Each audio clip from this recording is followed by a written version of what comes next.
Okay, guys, it's November 20th, and first day I'm getting out. I've been out of town working, but I'm back now and gonna start punching in some traps and trapping hard for the next few weeks. So this is our first set of the 2021-2022 season.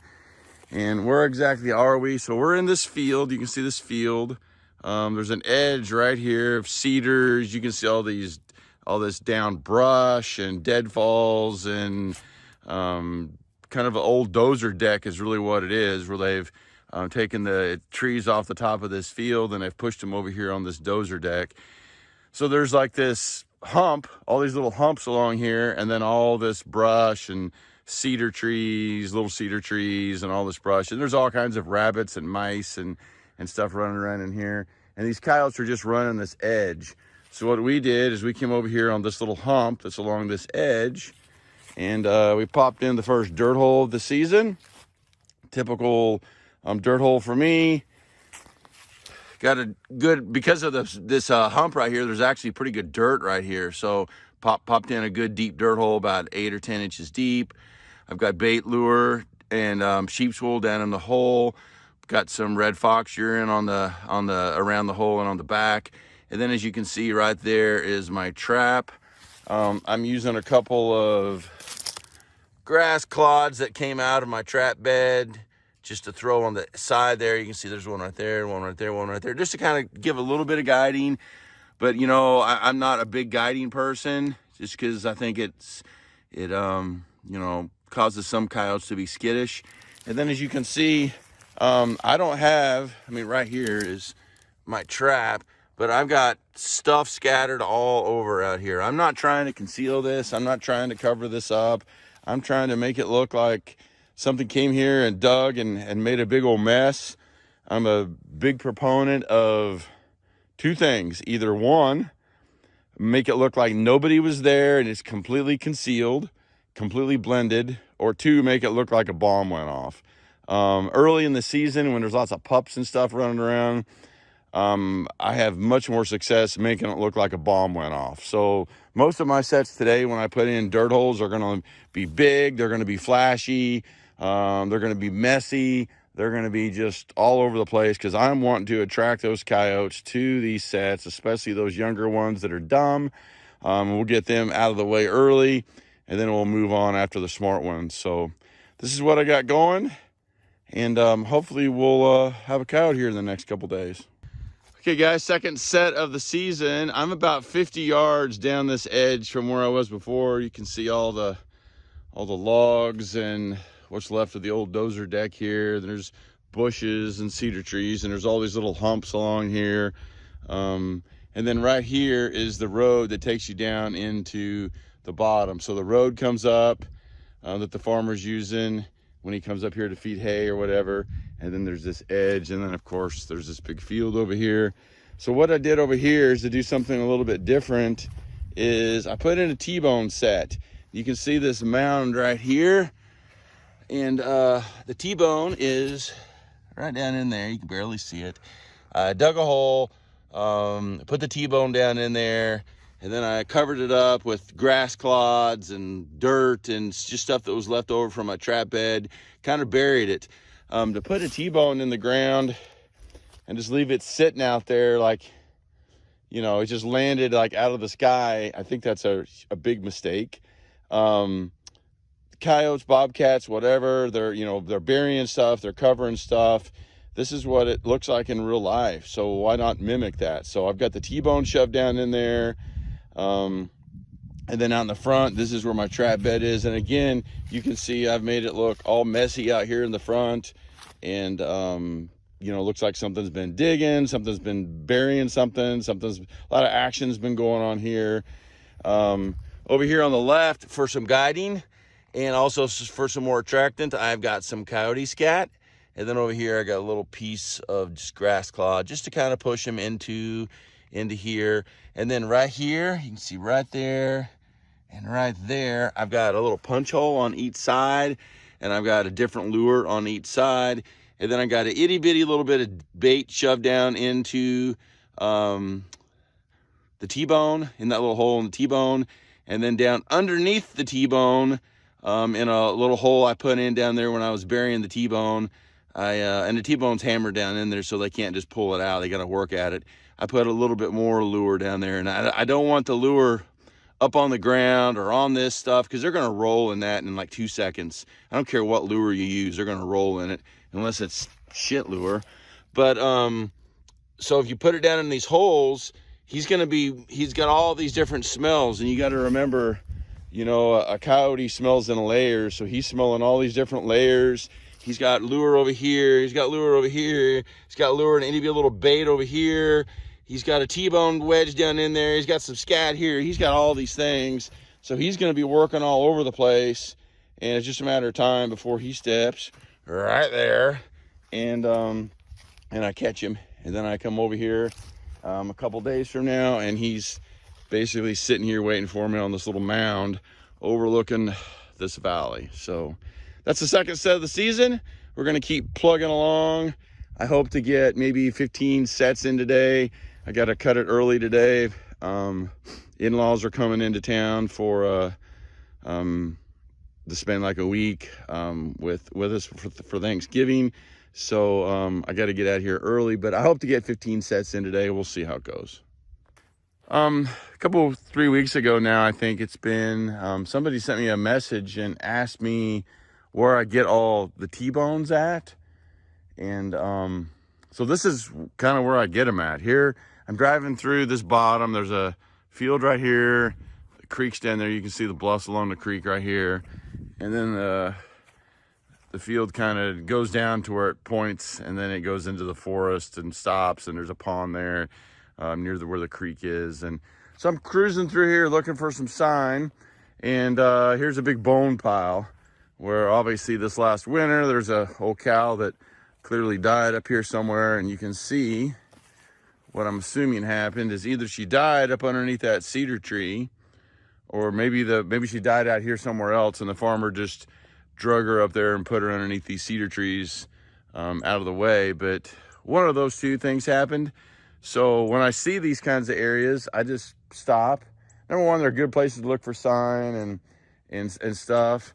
But also here's some T-bones right here. There's 3 T-bones right there. There's 4 or 5 other T-bones up in there. So I'll just grab these T-bones as I see them laying around. Here's another T-bone right here.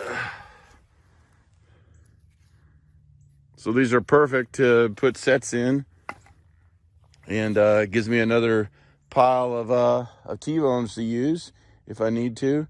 Or if you decide you want to grab one of these other bleached out bones just to use somewhere as some kind of an attractant or something, you can do that too. I don't do that very often, every now and then, but not been overly successful with that in the past. Although, I mean, you catch a few critters, but I do way better with coyotes just using those T-bones and setting up those sets where you mostly bury the thing down in the ground and kind of try to cover it up, and then basically have a trap out in front of it, so to speak, where you're using the T-bone instead of a dirt hole. It's kind of like a flat set, I guess, but so that's what I do. That's where I get these T-bones. I saw this bone pile. I pulled over here, and I remembered that question, and I think I responded and told him this is what I do. But I thought it'd be cool just to go ahead and show you on tape what these old bone piles look like if you haven't seen one. I can't imagine that most of you do not know or don't have these on land that you trap on. If you got cows, you're gonna have bone piles. It's just a matter of figuring out where the farmer is putting his cows that don't make it through the winter. All right, guys, here's where we are now. We're still putting in sets on the first day that we're able to get out on the trapping season. And what we got here is we got this field, and if you look around the edges, you'll see there's a dozer deck all the way around the edge. They just opened this up maybe 3 or 4 years ago, probably something like that. It was all trees here. Opened it up, made it a little field, put a little pond right there. Right down there where those cedar trees are, on the end there is a little 2-track that takes you down into the bottom and winds on around through this particular piece of property. There's scat on that 2-track where it goes from the bottom, goes through the trees, and pops out in this field. The coyotes are running from the bottom up through here, And then back here in the back, you'll see right here, there's a hole in the fence. Used to be a gate here years ago, but the gate's gone. Critters just run back and forth through that hole in the fence. It's a big hole because like a 12-foot gate used to be there. There's a deer trail running through there. There's scat up in there where the coyotes are running through here into this field to hunt. And, you know, they're going through these dozer decks and on all that kind of stuff. So I've got a trap down there at where the 2-track pops up into the field, right there at that little pinch point. And I got a trap right here at this pinch point where the critters are running back and forth through this little hole in the gate, making this edge here, working their way around the field. And there's this like natural place right here. You can see it kind of sticks out. It's like a clump of big fescue or something there. And it kind of sticks out if you're looking around. And all I did is punched in a dirt hole there. Here's some scat on the left that I found here. And there's a little sticker bush here on the left. So that's kind of some natural guiding to force them to come over here this way. So I left it there. It was kind of perfect. And that's it. Just kind of made it look like something dug a big hole. And again, I'm not trying to cover it up. I'm just making a big mess. And you can see, we back up here. That really sticks out right here along both sides, no matter which way I'm coming. Every coyote that's coming along this edge or through this little hole is going to stop and pee on that or smell that and start digging around in there, and hopefully I'm going to catch them. So should be a good spot. I've put sets in here in the past. I don't know, I probably caught 10 coyotes here. So I know they come through here, so should just be a matter of time.